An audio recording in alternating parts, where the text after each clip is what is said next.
وہ یہ ایک لفظی جواب دے کر اس کے بولنے کا انتظار کرنے لگا۔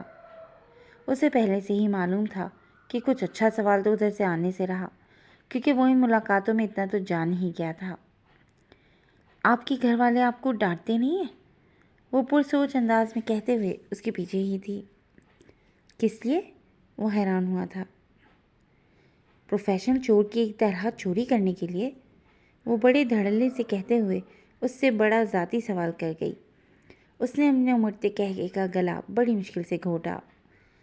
اگر گھر والوں سے مراد والدین ہیں تو میں بتا دوں کہ میرے والدین نہیں ہیں۔ چند پل کی خاموشی کے بعد اس کی مخصوص گمبھیر آواز گونجی تھی، جسے سن کر وہ بے اختیار شدت رہ گئی۔ آگے سے وہ خاموشی سے اس کے پیچھے چلنے لگی، کیونکہ وہ اب خاموش رہنا چاہتی تھی۔ 2 گھنٹے تک لگاتار چلنے کے بعد وہ ایک پتھر پر بیٹھ گئی تھی۔ وہ جو تیز رفتاری سے چلا جا رہا تھا، اسے اپنے پیچھے محسوس نہ کر کے پیچھے مڑ کر اسے دیکھا جو بڑے ہی سکون سے بیٹھی ہوئی تھی۔ آپ کے تو اونٹ جتنے لمبے پیر ہیں، آپ تو چل لیں گے، لیکن مجھے ایسی کسی میراتھن کا کوئی تجربہ نہیں ہے۔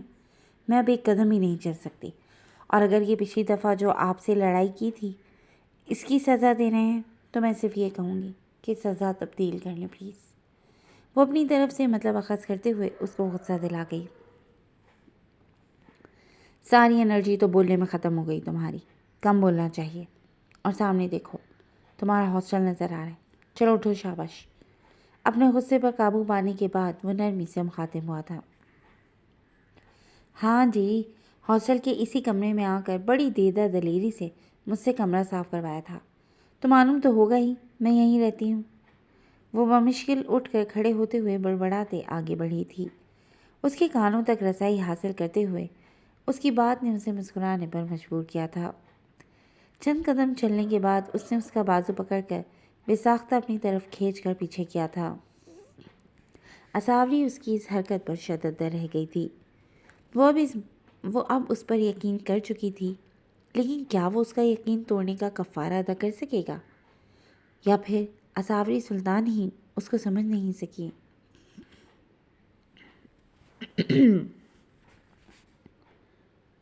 صبح فجر کے وقت سے ہی محلہ میں ہلچل محسوس ہونے لگتی تھی، کیونکہ یہاں صبح فجر کے وقت سے لوگ جاگ جایا کرتے تھے۔ گلی میں ہلچل محسوس کرتے وہ بھی اٹھ کر بیٹھتے ہوئے مسکرایا تھا، کیونکہ وہ جب اپنے گھر ہوتا تھا وہاں خاموشی ہی ملتی تھی، لیکن یہاں کا ماحول اس کے ذہن پر ایک تازگی چھوڑ دیتا تھا۔ فریش ہو کر وضو کرتے ہوئے وہ بابا کے ساتھ ہی فجر کی نماز ادا کرنے کے لیے مسجد چلا گیا تھا، اور پھر گھر واپس آ کر تھوڑی کسرت کرنے کے بعد وہ نقصک سے تیار ہو کر خاکی وردی میں ملبوس ان کے سامنے بیٹھا تھا۔ صبح ناشتے کے وقت تینوں اپنی اپنی جگہ بیٹھے سوچوں میں گم تھے۔ ان دونوں کے درمیان کی کشیدگی کو وہ بخوبی سمجھ سکتے تھے،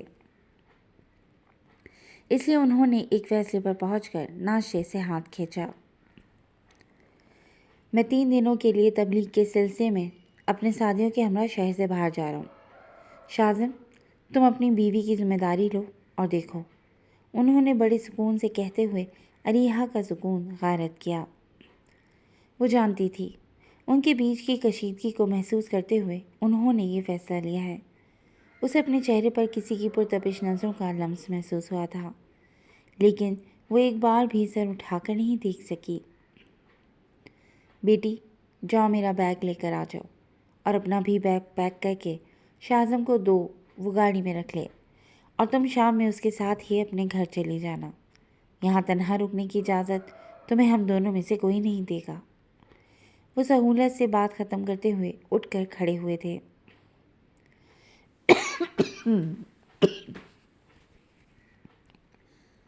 بابا، مجھے یہاں ڈر بالکل نہیں لگے گا، لیکن آپ تو جانتے ہی ہیں کہ مجھے اپنی اجنبی جگہ پر کتنا ڈر لگتا ہے۔ اس نے جواز پیش کرنا چاہا تھا۔ اس کی گریز کو سمجھ کر وہ بے اختیار اپنے لبوں کو بھیج گیا۔ وہ اس کے ساتھ جانا نہیں چاہتی تھی، لیکن اپنے بابا کو کیسے منع کرتی؟ پہلی بات، کسی بھی بیوی کو اپنے شوہر کے ساتھ اجنبی جگہ پر بھی ڈر نہیں لگنا چاہیے، کیونکہ ایک اچھا شوہر اپنی بیوی کی حفاظت کرنا بخوبی جانتا ہے، اور میرا شاذم ایک اچھے بیٹے کے ساتھ ایک اچھا شوہر بھی ثابت ہوگا۔ یہ بات مجھے اچھے سے معلوم ہے۔ انہوں نے بڑی سہولت سے اس کی بات رد کرتے ہوئے اسے سمجھایا تھا۔ اس کے بعد وہ خاموشی سے بیگ پیک کرنے کے لیے کمرے کی طرف روانہ ہوئی۔ شاہزم کی نظروں نے دور تک اس کا پیچھا کیا۔ بابا، یہ اس کے ساتھ زبردستی ہے۔ اس کی طرفداری کرتے ہوئے وہ بابا سے کہتے منت پر اترا تھا۔ اور جو تمہارے ساتھ زیادتی ہو رہی ہے اس کا کیا؟ انہوں نے اسے جھڑکا تھا۔ بابا، پہلے ہی وہ مجھ سے بدظن ہے، اوپر سے آپ بنا اس کی مرضی کے اسے میرے ساتھ روانہ کر رہے ہیں، اس نے پرسوچ انداز میں کہتے ہوئے اپنے بیئرڈ سہلاتے انہیں آگاہ کیا۔ تم سب سنبھال لوگے، یہ مجھے اچھے سے معلوم ہے، اور اب میں چاہتا ہوں کہ تم دونوں کے درمیان کی کشیدگی ختم ہو جائے۔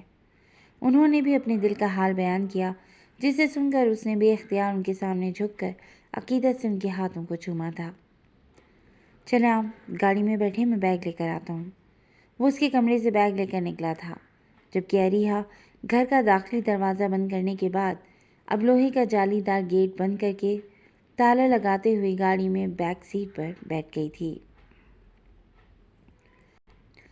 اسے کہنا، محبت میں کسی کو اپنی عادت ڈال کر یوں چھوڑ دینے پر، اچانک سے تعلق توڑ دینے پر، یہاں قانون، قاضی اور عدالت کچھ نہیں کہتے، مگر یہ قتل ہوتا ہے۔ رات نے اپنا پر پھیلا کر ہر چیز کو تاریکی میں لپیٹ لیا۔ شہر مصنوعی روشنیوں سے جگمگا رہا تھا۔ چاند روزانہ کی طرح آج بھی اپنے طویل سفر پر نکلا تھا۔ وہ ہاسپٹل کی ایک پارکنگ میں گاڑی روک کر اترتے ہوئے بہت خوش نظر آ رہا تھا، کیونکہ وہ آج پہلی بار بڑے دل سے کسی سے ملنے کو بےتاب تھا۔ وہ چھوٹا سا وجود آج اسے خوشی کے سمندر میں اتار رہا تھا۔ وہ جانتا بھی نہیں تھا کہ وہ عورت کون ہے، کیسی ہے، لیکن اس کا بچہ جو دنیا میں آتے ہی اس کے ہاتھوں میں دیا گیا تھا، وہ اس سے اپنی روح کا رشتہ جوڑ بیٹھا تھا۔ کیسا احساس تھا جو ہر وقت اس کے دل سے چمٹتا محسوس ہو رہا تھا۔ وہ اس دل کا کیا کرتا جو زندگی میں پہلی بار اس کی سننے سے انکاری ہوا تھا۔ ہاسپٹل کے داخلی دروازے سے اندر داخل ہوتے ہی وہ اپنے پونی میں مقید بالوں کو ہاتھوں سے ٹھیک کرتے ہوئے روم نمبر 32 کے سامنے جا کر کھڑا ہوا تھا۔ یہاں ایک پیشنٹ تھی جنہیں میں لے کر آیا تھا، کیا آپ ان سے پوچھ کر بیبی کو باہر لا سکتی ہیں؟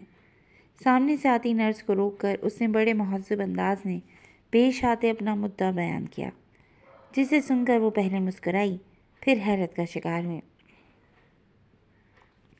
سر، آپ تو ان کے شوہر تھے نا، تو آپ کو کیسے نہیں معلوم؟ اس کے پوچھنے پر نرس نے اسے اوپر سے نیچے تک کھوجتی ہوئی نظروں سے دیکھ کر حیرت کا اظہار کیا۔ کیا مجھے نہیں معلوم ہے؟ کیا مجھے نہیں معلوم ہے؟ اس نے کافی حیرت سے سوال کے بدلے سوال کیا تھا۔ سر، آج صبح ہی ان کو ڈسچارج کر دیا گیا، وہ اپنے گھر چلی گئی ہیں۔ نرس کی تفصیل دینے پر وہ حواس باختہ سا کھڑا کا کھڑا رہ گیا۔ اسے ایسا محسوس ہوا جیسے کوئی اس سے بہت خاص چیز چھین کر لے گیا ہو، اسے خالی ہاتھ کر گیا ہو۔ وہ چند پل تک ساکت کھڑے رہنے کے بعد اسی نرس کے پیچھے بھاگا تھا۔ اسے اپنی دھڑکنیں سست رفتار سے چلتی محسوس ہو رہی تھیں۔ کیا آپ ان کا ایڈریس جانتی ہیں؟ اور ان کو لینے کیا کوئی فیملی ممبر آیا تھا؟ اس کے چہرے کا رنگ متغیر ہوا تھا۔ سر، مجھے کچھ بھی معلوم نہیں ہے، لیکن آپ ڈاکٹر اریہا سے ملاقات کر سکتے ہیں۔ نرس اسے ڈاکٹر اریہا کے روم میں بھیجنے کے بعد چلی گئی تھی۔ وہ بڑی جلدی میں بنا نوک کیے ہی کمرے میں داخل ہوا تھا۔ اس کی سمجھ سے بالا تر تھا، کیونکہ وہ جس حال میں اسے یہاں اٹھا کر لایا تھا، اس سے تو ایسا لگ رہا تھا کہ جیسے اس کا کوئی ہے ہی نہیں۔ لیکن اب یہ سب دیکھ کر اس کا ذہن چکرا گیا تھا۔ جی فرمائیں؟ اریہا حیرت انگیز نظروں سے اسے دیکھ کر بڑے تحمل سے مخاطب ہوئی تھی۔ جنہیں میں نے ایڈمٹ کروایا تھا وہ کہاں گئیں؟ بنا لگی لپٹی کے وہ اپنی سرخ نظریں اس پر مرکوز کیے نرمی سے ہی مخاطب ہوا۔ وہ آپ کی کیا لگتی تھیں؟ اریہا نے بغور اس کا جائزہ لینے کے بعد وہ سوال کیا، جسے سن کر وہ بلبلا اٹھا تھا۔ دیکھیں ڈاکٹر، مجھے کچھ نہیں معلوم ہے، بس آپ مجھے ان کا ایڈریس بتا دیں، اسی میں آپ کی بھلائی ہے۔ وہ اس کے سوالوں کو نظر انداز کرتے ہوئے اس کے ٹیبل پر ہاتھ رکھے بے اختیار جھکا تھا۔